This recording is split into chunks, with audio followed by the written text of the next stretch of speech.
miloddan avvalgi 6-asrda yashagan Yunon masalchisi bo'lib, u qul bo'lib, keyinchalik ozodlikka chiqqan deb rivoyatlarda aytiladi.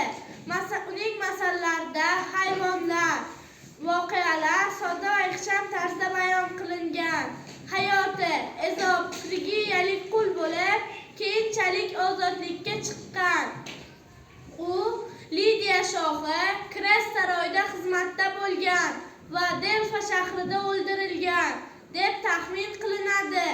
Masallari Ezop qalamiga mansub deb hisoblangan. Deyarli barcha masallarning syujeti miloddan avvalgi 4-3-asrlarda to'plangan va Ezop masallari kitobiga kiritilgan.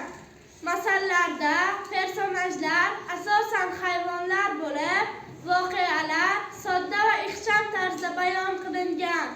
Ezop masallari Yevropa masalchilik janrining asosini tashkil etgan. Fede, Badri, La Fontaine va Ivan Krylov kabi keyingi masalchilarda uning syujetlaridan ijodiy foydalanilgan. Baland daraxt shoxiga chiqib qo'qillayotgan tovuqning tovushi butun o'rmonga eshitilardi.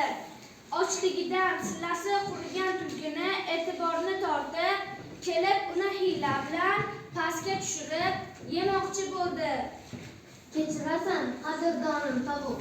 Sen, biz yirtqichlar, qushlar, umuman boshqa hayvonlar bilan tuzilgan tinchlik bitimini eshitmagan bo'lishi mumkin.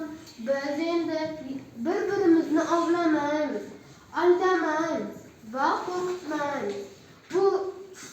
Bu haqida gaplashib olamiz. Tulkining mug'ombirligini bilgan tovuq bir narsaga tikilgandek yo'lga qarab turardi. Nimaga buncha tikilib qolding?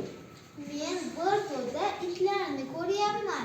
Adashmasam ular biz tomonga kelishyapti. Shunaqa bo'lsa, men unda keta qolay. Iltimos, janob tulki, ketmay turing. Men endigina tushmoqchi bo'lib turdim.